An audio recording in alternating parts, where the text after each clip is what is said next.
Kejadian pembunuhan Pangeran Sedaing Lepen oleh Ki Suryatama utusan Sunan Prawoto nampaknya menyisakan dendam. Pada tahun 1549, putra Pangeran Sedaing Lepen yang bernama Arya Penangsang pun menuntut balas. Sunan Kudus selaku gurunya, juga guru ayahnya memberi dukungan, berupa peminjaman senjata keris Kyai Setan Kober. Arya Penangsang mengutus orang bernama Rangkut dengan dipersenjatai keris Kyai Setan Kober.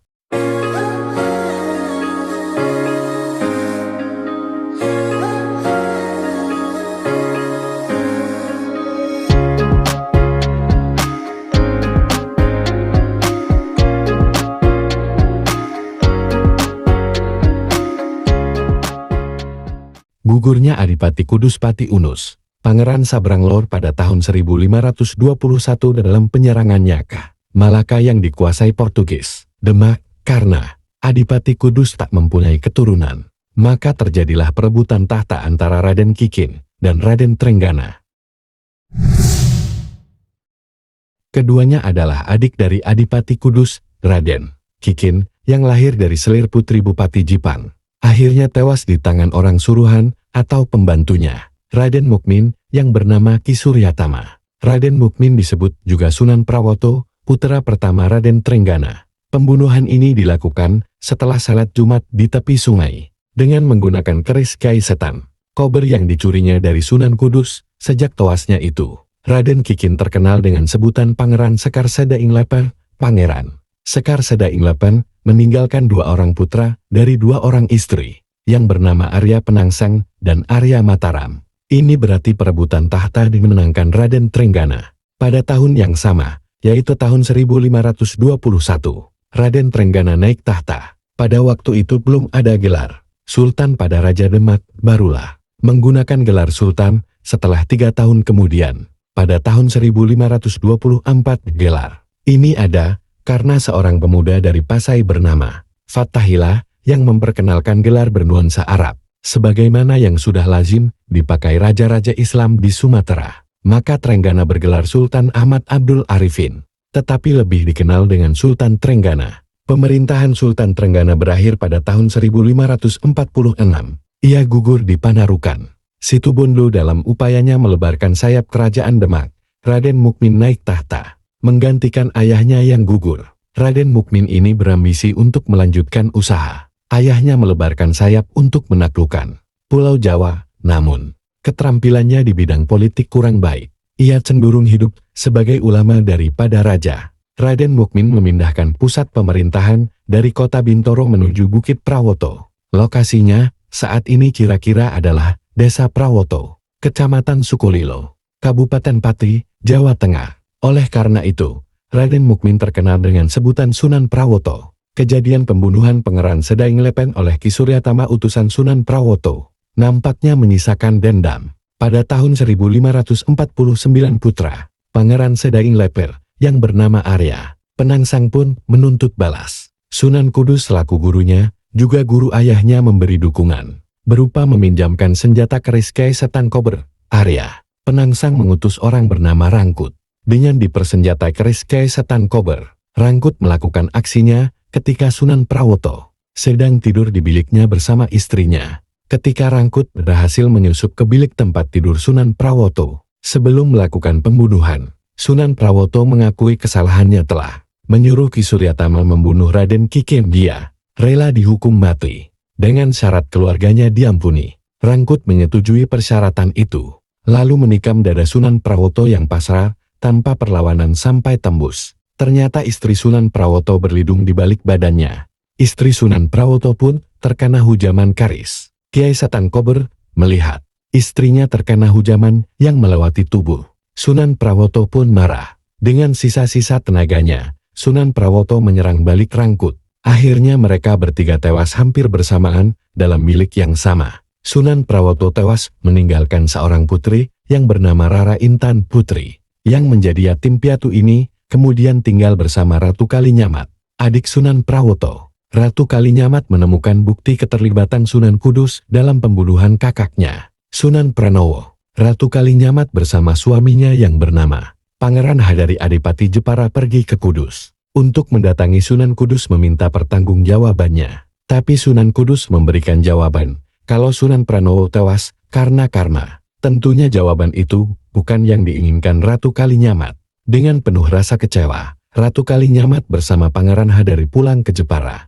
Di tengah perjalanan pulang, Ratu Kalinyamat diserbu anak buah Arya Penangsang. Penyerbuan ini menewaskan Pangeran Hadari. Sedangkan Ratu Kalinyamat sendiri berhasil lolos dan selamat. Tidak hanya penyerbuan sergapan perjalanan pulang Ratu Kalinyamat, Arya Penangsang juga mengirim anak buahnya menyerang Hadiwijaya Adipati Pajang yang dianggap saingan beratnya. 4 anak buah Arya Penangsang yang dibekali atau dipersenjatai keris Kiai Setan Kober mampu dikalahkan Hadiwijaya dan dipulangkan secara hormat. Hadiwijaya yang juga menantu dari Sultan Trenggana mendatangi Arya Penangsang untuk mengembalikan keris Kiai Setan Kober. Keduanya terlibat pertengkaran, namun dilerai oleh Sunan Kudus. Kemudian Hadiwijaya pamit pulang. Sepulangnya Hadiwijaya, Sunan Kudus menyuruh Arya Penangsang untuk puasa 40 hari untuk menghilangkan tuah raja Kalacakra yang sebenarnya akan digunakan menjebak Hadiwijaya. Sayembara berhadiah. Dalam perjalanan pulang ke Pajang, Hadiwijaya beserta rombongannya singgah ke Gunung Danan Raja, tempat Ratu Kalinyamat bertapa. Dalam pertemuannya itu, Ratu Kalinyamat mendesak Hadiwijaya untuk segera menumpas Arya Penangsang. Ia yang mengaku sebagai pewaris tahta Sunan Prawoto, berjanji akan menyerahkan Demak dan Jepara jika Hadiwijaya menang. Sebagai sama-sama murid Sunan Kudus dan anggota keluarga Demak, Hadiwijaya sendiri segan memerangi Arya Penangsang secara langsung. Maka, Hadiwijaya membuat sebuah sayembara berhadiah. Sayembara diumumkan, barang siapa membunuh Adipati Jipang Panolan, akan mendapat hadiah berupa tanah Pati dan Mataram. Sayembara diikuti kedua kakak angkat Hadiwijaya, yaitu Ki Ageng Pamanahan dan Ki Panjawi. Ki Ageng Pamanahan dan Ki Panjawi dibantu oleh Ki Juru Martani. Berangkatlah rombongan penumpas Arya Penangsang. Ki Ageng Pamanahan mengajak anaknya yang bernama Sutawijaya. Operasi penumpasan Arya Penangsang ini merupakan debut pertama bagi Sutawijaya dalam berperang. Usianya baru belasan tahun. Hadiwijaya merasa tidak tega dan menyertakan pasukan Pajang dalam operasi penumpasan tersebut. Ketika rombongan Ki Ageng Pamanahan beserta pasukan Pajang datang menyerang Jipang, Arya Penangsang sedang berbuka setelah keberhasilannya berpuasa 40 hari. Pekatik kuda yang sudah dipotong telinganya oleh Ki Ageng Pamanahan datang menghadap Arya Penangsang dengan membawa surat tantangan dari Hadiwijaya. Setelah membaca surat tantangan, Penangsang marah. Adiknya, Arya Mataram, sudah berusaha meredam kemarahan dan berusaha mencegah Penangsang untuk pergi ke medan perang. Tetapi Arya Penangsang tetap berangkat ke medan perang di Bengawan Sore dengan menunggangi kudanya, Gagak Rimang. Kuda Gagak Rimang adalah andalan Penangsang. Kuda jantan ini sangat kuat dan bernafsu besar. Gagak Rimang yang tangguh ini sudah tersiar kabarnya. Pihak Ki Ageng Pamanahan mengetahui hal itu. Ki Juru Martani membuat strategi dengan menyuruh Sutawijaya menghadapi Penangsang dengan menunggang kuda betina. Strategi itu nampaknya berhasil membuat Gagak Rimang tak terkendali. Karena nafsunya melihat kuda betina tunggangan Sutawijaya, dikejarlah Sutawijaya oleh Arya Penangsang. Pengejaran hingga melompati Bengawan Sore. Akibat Gagak Rimang yang tak terkendali karena nafsu birahi, mengakibatkan Penangsang terkena tombak Kiai Pleret, senjata Sutawijaya. Akibatnya perut Arya Penangsang robek. Meskipun demikian Penangsang tetap bertahan. Ususnya yang terburai dililitkan pada gagang keris yang terselip di pinggangnya. Keadaan justru berbalik. Posisi Sutawijaya menjadi berbahaya. Tombak Kiai Pleret terlepas dari genggamannya, dan ia terpeleset jatuh di depan Penangsang. Adipati Jipang itu bersiap mencabut kerisnya, Kiai Setan Kober, untuk dihujamkan ke tubuh Sutawijaya. Orang-orang Sela dan Pajang yang menyaksikan kejadian pun itu miris. Ajal anak angkat Hadiwijaya itu kelihatannya sudah berada di depan mata. Anak muda belasan tahun ini terkesima melihat kesaktian lawannya. Luka parah di perut Penangsang akibat tombak Kiai Pleret tak segera menewaskannya. Bahkan ususnya terburai hanya dililitkan di keris Kiai Setan Kober. Ini membuat Sutawijaya melongo keheranan. Sebenarnya dalam keadaan seperti itu, Sutawijaya masih mampu mencabut kerisnya, Kanjeng Kiai Toya Tinembat, yang terselip di pinggangnya, untuk ditusukkan ke tubuh Penangsang. Namun keheranan yang besar membuat Sutawijaya yang belum berpengalaman perang itu hilaf, tersadar dari keheranannya. Arya Penangsang sudah lebih dulu mencabut keris Kiai Setan Kober, tetapi justru Penangsang yang roboh setelah mencabut kerisnya itu. Adipati Jipang itu tewas dengan kerisnya sendiri. Kiai Setan Kober telah memutus usus Penangsang yang dililitkan di keris yang terselip di pinggangnya itu. Dengan gugurnya Penangsang, tentunya Sutawijaya memenangkan perang tanding itu. Dan operasi penumpasan Arya Penangsang pimpinan Ki Ageng Pemanahan berhasil. Peristiwa itu terjadi pada tahun yang sama dengan peristiwa terbunuhnya Sunan Prawoto, yakni tahun 1549. Peristiwa gugurnya Penangsang ini ada dampak budayanya sampai sekarang. Arya Penangsang melahirkan tradisi dalam pakaian Jawa, khususnya busana pengantin pria, pangkal keris yang dipakai pengantin. Pria seringkali dihiasi untayan, bunga mawar dan melati. Ini merupakan lambang pengingat supaya pengantin pria tidak berwatak pemarah dan ingin menang sendiri, sebagaimana watak Arya Penangsang. Tapi bagi masyarakat sekitar Cepu entah itu yang berada di Kabupaten Blora maupun Kabupaten Bojonegoro, berpendapat lain.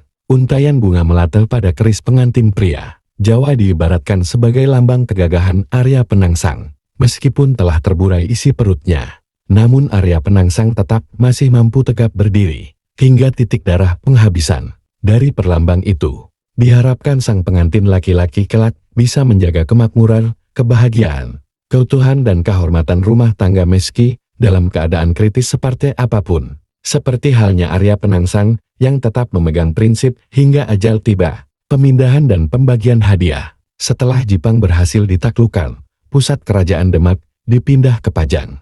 Ini karena hibah kekuasaan dari pewaris tahta Sunan Pranowo, yaitu Ratu Kalinyamat. Hadiwijaya menjadi Raja Pajang yang pertama. Demak kemudian dijadikan Kadipaten, anak Sunan Prawoto yang menjadi Adipati. Dan sesuai dengan perjanjian sayembara, Ki Panjawi mendapat tanah di Pati dan bergelar Ki Ageng Pati. Sementara itu Ki Ageng Pemanahan masih menunggu penyerahan hadiah sayembara. Karena sepertinya Hadiwijaya enggan memberi hadiah tanah Mataram. Setelah mendengar ramalan Sunan Prepen bahwa di Mataram akan lahir sebuah kerajaan besar yang mampu mengalahkan kebesaran Pajang. Akhirnya masalah ini selesai setelah Sunan Kalijaga menjadi penenggak. Setelah mendengar permasalahan kedua muridnya itu, Sunan Kalijaga meminta Hadiwijaya agar menepati janji, karena sebagai raja, ia adalah panutan rakyat.